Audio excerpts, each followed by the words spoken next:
Greetings mga migs! Welcome back sa Buhay ng Salita TV. So last week, napag-usapan natin kung paano magpataas ng vibration. Ngayon naman, pag-uusapan natin kung ano ang palatandaan na ikaw ay may mataas na vibration. So kung bago ka pa lang sa channel na ito, please tulungan niyo ako lumago aking YouTube channel. Please paki-subscribe po, paki-like ng video, and don't forget to hit the notification bell para updated kayo sa mga future topics. So huwag natin patagalin. Magpatuloy na tayo. Ang unang palatandaan po na ikaw ay may mataas na vibration ay hindi ka na tamad mag-meditate. So ang meditation ay nagiging parte na ng buhay mo. Kumbaga ang white light ay nagiging isa na siya sa katawan at espiritu mo. Ang liwanag. So hindi ka na tinatamad na gawin yon. Kumbaga hahanap-hanapin mo na o kailangan mo nang gawin kasi masaya ka. Hindi yung napipilitan ka. Hindi yung tulad ng debosyon ng mga occult na kailangan mong dasalan talaga para bigyan ka ng kapangyarihan. So, kumbaga, napipilit kang sambahin sila kapalit ng kapangyarihan. Pero ang meditation po ay ginagawa mo siya at hinahanap mo siya kasi masaya siya at magaan sa loob mo. Ang pangalawang palatandaan ng ikaw ay may mataas na vibration ay marunong ka ng umunawa sa iyong mga dinadasal. Hindi ka na usal ng mga hindi mo naiintindihan. Kumbaga, yung logic mo ay lumawak na at yung pag-intindi mo sa mga bagay-bagay ay naging malawak na. Kung ikaw ay usal pa rin ng usal ng mga hindi mo naiintindihan, so mababaw pa rin ang logic mo. Hindi ka pa rin nakapagsimula sa pagpataas ng vibration. Pangatlo na palatandaan na ikaw ay may mataas na vibration ay hindi ka kaagad nagre-react pag meron kang narinig na salungat sa paniniwala mo. Tulad ng mga okultista, di ba? Na pag diniscuss mo na mali yung paniniwala nila, nagre-react kaagad sila. So hindi nila tinitimbang, hindi nila iniisip na maaaring may flow siguro sa kanilang mga pinaggagawa. So ikaw ay nakikinig ka muna. Kung meron kang mataas na vibration, nakikinig ka muna. At binabalance mo. Naghahanap ka ng logical na explanation sa bawat ginagawa mo o sa bawat sinasabi ng isang tao. Kasi mayroong isang tao din na magmamagaling na tuturuan ka.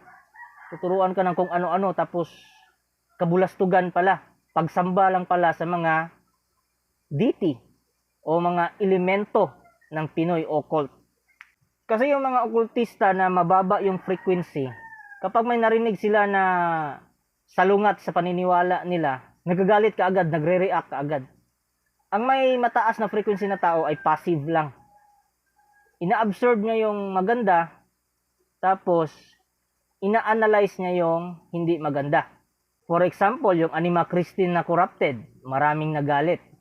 So nag-react sila kaagad, hindi nila inisip yung punto. So yun yung mga taong may mga mabababa na frequency. At ang pang-apat na palatandaan na ikaw may mataas na frequency o kakasimula mo ng magpataas ng frequency ay maraming tao o nagagalit sa mga sinasabi mong katotohanan. Lalong-lalo na yung mga low frequency na mga tao na hindi marunong tumanggap sa katotohanan. So nagre-react kaagad sila sa mga sinasabi mo kapag may sinasabi kang logical at makatotohanan. So nagwawala kaagad yung mga yon. Mga baliw, nababaliw kaagad, parang asong ulol, napapraning kaagad. So isa yon sa mga palatandaan. At ang panglima na palatandaan na ikaw may mataas na frequency ay kapag naglalakad ka sa daan, maraming tumitingin sa'yo. Kahit na simpleng tao ka lang, hindi ka nagpapapansin. Don't get me wrong ha, kasi baka may iba dyan, isipin nila mataas yung frequency nila kasi maraming tumitingin sa kanila. Pero, nakakabuisit naman talaga silang tignan, kaya maraming tumitingin sa kanila. O di kaya mayabang. O di ba? So, yan yung palatandaan na ikaw ay may mababang frequency ka pa rin kahit maraming tumitingin sa'yo. It's because, nakakabuisit kang tignan. Pero kung ikaw ay simpleng tao lang, kahit hindi ka nagpapapansin, kahit umiiwas ka sa iba, pero tinitignan ka talaga nila. So, ibig sabihin nun, tinatawag ka na ng liwanag. Iniilawan ka ng liwanag. So, pag ganyan yung resulta, iwan mo na yung mga occult beliefs mo. Iwan mo na yung mga usal-usal mo na hindi mo naiintindihan.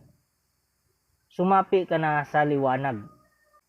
Ang pang-anim na palatandaan na ikaw ay may mataas na frequency ay mas gugustuhin mo pang makinig kaysa magsalita.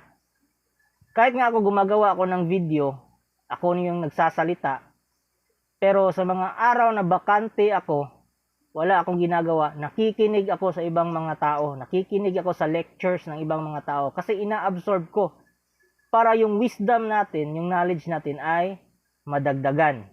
At ang mga mali ng iba ay ma-analyze natin. So mahanapan natin yan ng mga logical na explanation. Tulad na may nakausap ako, marami na ako nakausap na ganito, mga antingero ng mga mayayabang na sila parati yung bida. So estilo dyan, ginagatungan ko lang. Pagkatapos kong gatungan, rapapap na yan eh. Salita na yan ng salita, buhat ng buhat sa sarili nila. So doon ko na makikita yung mga pinpoint kung saan ko hahanapan ng butas tong mga to. Kasi the more sila magsalita ng salita, so the more nila nire-reveal yung mga information na meron sila. Kasi ganyan yung mga low frequency na tao. Gusto nila isipin mo na magaling sila. So yabang sila ng yabang, buhat sila ng buhat sa sarili nila. So yan yung mga palatandaan na, uy, okay itong pakinggan na. So pakinggan natin para mahanapan natin ng logical explanation itong mga pinagsasasabi niya. Ang pangpito na palatandaan na ikaw may mataas na frequency ay ito yung pinakamahirap kasi maraming tao na denial. Maraming tao na nagtatago sa mga matalanghagang salita. Maraming tao na nagtatago sa mga biblical na salita.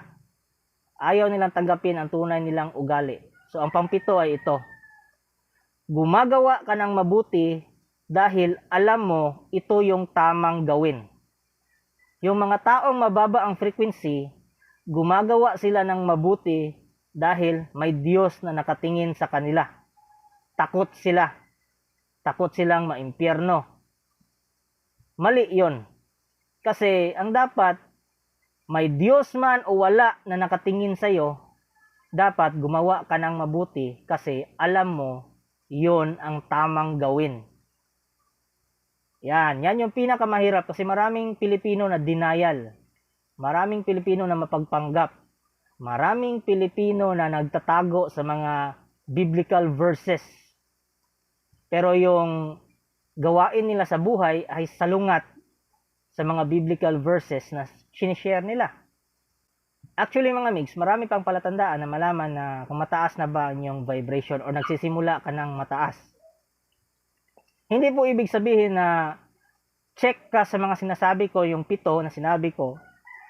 Hindi ko sinasabi na pag check ka doon sa 7 na sinabi ko ng mga dahilan ay mataas na yung frequency mo. Hindi po. Kahit ako nga na gumagawa ako ng mga bagay para mapataas ang frequency, hindi ko pa makonsider yung sarili ko na nakaabot na sa frequency ng mga enlightened beings. The Christ consciousness. Wala pa, malayong malayo pa ako doon. Lalong-lalo na yung mga usal ng usal. Mas malayo pa. So, sa ngayon pa lang, simulan nyo na. Simulan nyo nang kumampi sa liwanag. So, yun mga migs. I hope nagustuhan nyo ang video ito. And please, paki-subscribe po at paki-share ito sa mga kilala nyo. Yun lang po. Thank you.